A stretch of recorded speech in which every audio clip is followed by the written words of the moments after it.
Here I am again. So whatever I did last time, answering your questions, has resonated because you've sent a load more in. So without further ado, let me have a butcher's in this box. I'm in. Here we go. First one out of the box. Here we go. Why is there not a lot of any ex-G Squadron guys getting interviewed, and do G Squadron mainly come from the Guards? I have no idea why that would be. It's probably just the luck of the draw. And as for it being a Guards Squadron, if you were a Guardsman and you passed selection, you might end up going there. But I don't know. Don't know. What was your best BFT time in your career? I used to come in at about 7:32, believe it or not. So I don't know exactly what my best time was, but it was around the 7:30 mark. I think I got under 7:30 once, probably in the 26, 27 rating. But yeah, I was down there and I could run a pretty fast BFT. And that was in the days when you did it in boots. I was also about 12 stone wet through. Okay, what we got here? Phil, if you could go back in time, would you like to go a different route, like join the Marines instead? No, I'm quite happy with where I've been. I've got no regrets. I've done the lot, ain't I? I've been there, seen it, done it, got the T-shirt, and now I'm gobbing off about it. So, yeah, no, I'm happy. And anyway, you can't go back anyway, can you? So let's keep going forwards. Hi, Phil. Would rather kill 10 people with a gun or one person with a knife?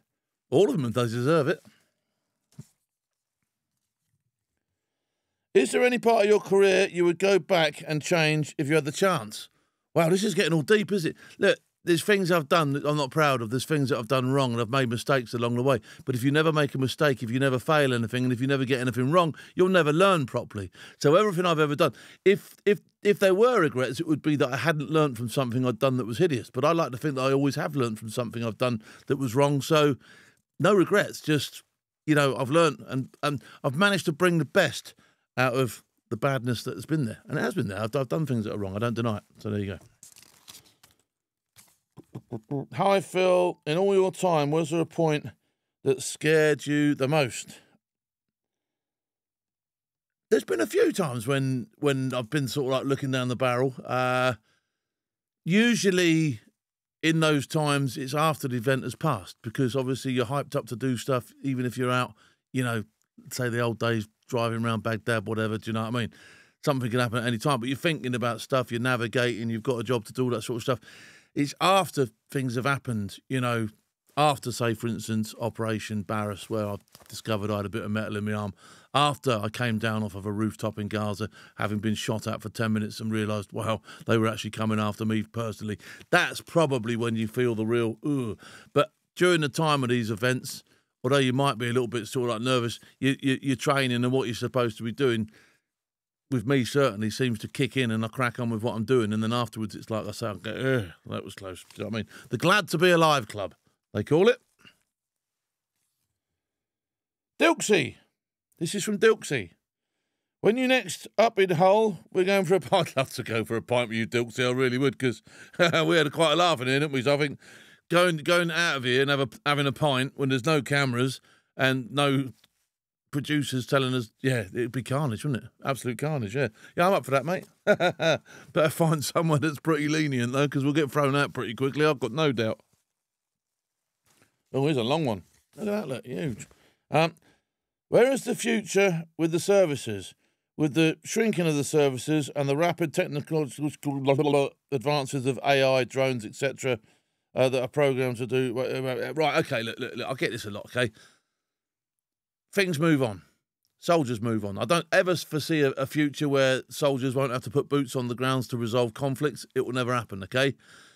Technology has to be learnt to be used in your advantage, and when people are using it against you, you've got to learn to defend against it as well. That goes without saying. So, look, all I know is the youth of our country who are going to be stepping up to the plate and take over the mantle from us old crusty people. I know that they'll run to the sound of guns, and I know that whatever job is required of them, they'll get it done. And I've got no doubt in their ability, their capability, and in their wanting to do that, okay?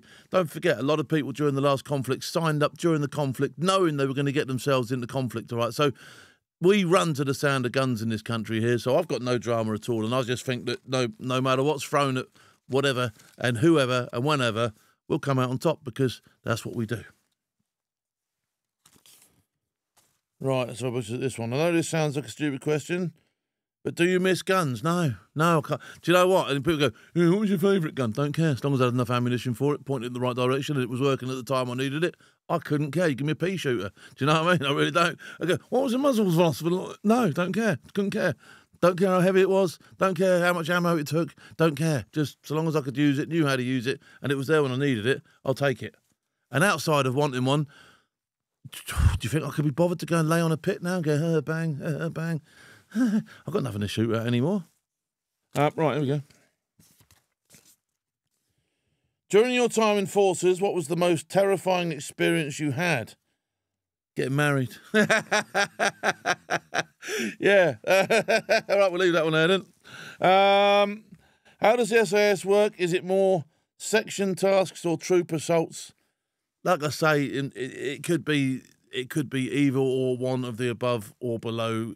It is how it is. It's whatever you get tasked, if you're lucky enough, and however you deem fit to solve the problem that you're given. So, yeah, that question's doesn't really, and like nowadays, I'm not there, so I don't know what they're doing. So they could be doing anything. So that's, yeah, nice one.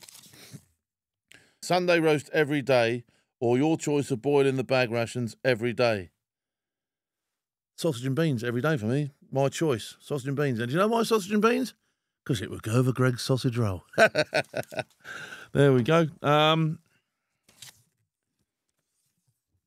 Any advice for lads going on their first tour exercise, how to cope with being away from home? Well, bearing in mind that anyone who's going on their first tour exercise, you've probably been at least away from your family for 6 weeks during your initial training. You've probably had a further bit of time away during your continuation training, and whatever training you've done, you would have spent some time away from home. So you're already in that ballpark of knowing and understanding what it's about. Look, make sure everything's boxed off at home. Make sure there's nothing that you're going to be worrying about, and get out and enjoy your lives and have fun. And that's it, you know. Yeah, that's my advice. Enjoy.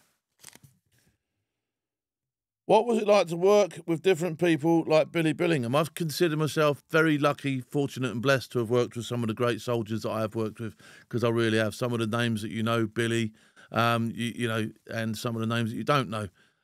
Some of the best soldiers I deem on the planet of any era I've served alongside. So I've been very, very, very fortunate, and I deem it as a privilege, as it is indeed when you sign up a privilege to bear arms for your country. So, yeah, I feel very blessed. Thank you. Is it true that Big Phil made Chuck Norris his brew bitch? Absolutely. Touch your toes, Chuck. Right, on Chuck Norris then, that was it. Yeah, Chuck, if you're out there, come and see me, son, because I need a cup of tea. Right, the box is empty. Send us some more in, and I'll get them answered for you.